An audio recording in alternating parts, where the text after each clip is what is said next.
need to slow down with Liz. I'm just kidding. But she's already told me, because I don't listen, she already said I'm not ready for a relationship. On our first date, she's like, I just got out of a bad relationship, and they broke up only 2 months ago.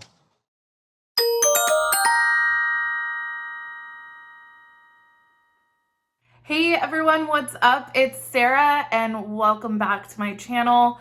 Today I want to talk about Ed again, aka Big Pet, because he keeps getting pettier and pettier and pettier as the new episodes of The Single Life go on.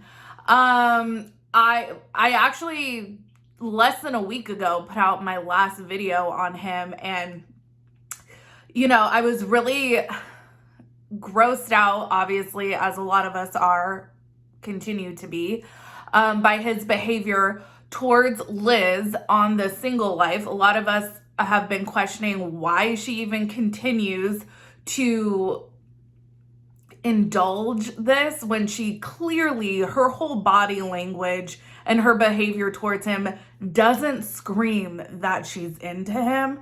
So why does she seemingly continue to give him breadcrumbs to hang on to?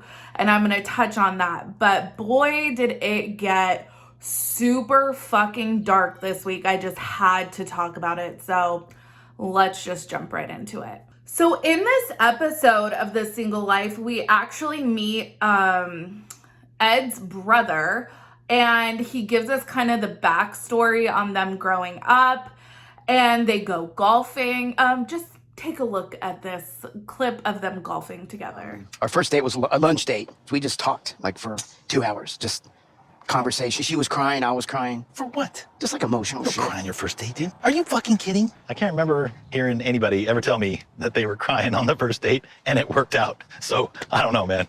So I found this really interesting, and I think that this really plays into Ed's portrayal of himself in his mind and how he portrays himself to women and to society. I have no doubt that Ed was bullied and made fun of when he was younger. When I was in elementary school, I got nicknamed by some random boy, Miss Piggy, and that stuck for years. So I get it. Like, I think we all have a story that when our adolescence was not a fun time. I think that Ed has delved into humor, because there was one part in one of his interviews talking about his brother where he was saying his brother is better looking than him, but he's more charismatic. I think that he has relied on humor and his personality to win people over, but I actually think that that's a cunning technique of his to lure women in. It's not just to be personable and to fit in. It's actually a predatory move on his part. So I've noticed that. I think that especially with the types of women that he goes after, like I said in my last video, these are women in vulnerable positions, and it's so that he can get in, be that nice guy that maybe doesn't come off as a threat because he's not physically intimidating. He's not, maybe you don't have to worry about him cheating on you, even though we know he already did. He's the nice guy. You can trust him. He wants to take care of you. That's what he tells Liz. I want to take care of you. And who doesn't want to hear things like that, especially when you are a young single mother and you may not know where life is going to take you. So to have a sense of stability is very reassuring. And Ed knows this and he preys upon it. So this is absolutely the most disgusting scene thus far. I want you to take a look at this clip, and just how Ed sets up these scenes is so woe is me. Everything's happening to me, and it's happening to me because of the way I look. Like, I just can't win. I never win with women. So this is why I behave the way I do, which is not correlated. His behavior towards women and him probably having a tough childhood because of his physicality are not the same. So in this clip, he is worried. He doesn't want to tell his brother of this incident that happened with Liz, and now he's about to go over to Liz's house and talk to her about it. And it was when he multiple times spotted Liz with other humans doing other human activities. Last night, I was just having a quick beer with a guy, and Ed saw that. Since then, his text messages have been very short. But I actually thought you were on a date. And I'm like, here we go again. I like somebody and it's going to fail. There was another time when you guys were kind of hanging out. So I saw you together. Okay, hold on one second. And then I saw you guys walk into your car one night. What this says is that Ed has to be the only male figure and the primary person in her life. She's not allowed to have friends. She's not allowed to have acquaintances. She's not allowed to have a life outside of Ed. And they're not even in an official relationship. So it will only get worse and go downhill. And I don't know if she sees that. It was surprising to me, and I think it was surprising to a lot of people, and I'm going to touch on this in just a second, that because he had said multiple times in this episode, he said it to his brother, he said it in an interview, that he was going to ask Liz if he was boyfriend material, and if she said no, then he wasn't going to pursue her. Well, to me, I was like, just tell him no, then he'll leave you alone, problem solved. But it doesn't go that way. She actually says, yeah, I see you as potentially boyfriend material, but I still want to have a life, and this, that, and the third. And I was like, girl, but I think there's a lot more to Liz. I've seen online, people are saying perhaps Sharp Entertainment or Discovery Plus paid her for a certain amount of episodes. Maybe she's chasing clout, because we know that Rose has a huge YouTube following now and is making a lot of money off her YouTube channel. Maybe she's chasing clout. Who knows? What is her motivation? Because it certainly can't be that she has an authentic interest in Ed. So I'm going to talk about kind of my take on Liz. To me, Liz actually comes off extremely authentic. I see her as a person that has a hard time saying no, just in general. I think that as an employee, probably as a sibling, as a daughter, as a mother, as a friend, I'm sure she comes off to me as the person that will always do whatever you ask her to do, because that's just the type of person she is. I don't think that she says no very often. Additionally, while it's not fun to get rejected, for a lot of us, it's not fun. I think for most of us, it's not fun having to reject someone either. It could be that, simply the sparks are not there, or things have run their course, or someone wants to get more serious than you intend to be. And most of us are not in the business of hurting people's feelings or coming off as a douche on TV. So I think both of those things could be at play here with Liz as well. Above and beyond that, I think the way that she has spoken just briefly and candidly about her past relationships, they did not end well. And the one ended fairly recently. Ed mentions that she's been single for 2 months, which you can't even fully heal yourself from a toxic, bad relationship. I don't know how long they were together, but to move on after 2 months is seemingly impossible. So she's probably carrying a lot of that into her interactions with Ed now. It comes off to me, and this is just speculation, but the way she comes off there, it appears that there was some trauma. I don't know if it was in her first relationship, in her childhood, or in this last relationship, but she seems to be very concerned with pleasing and doing things correctly.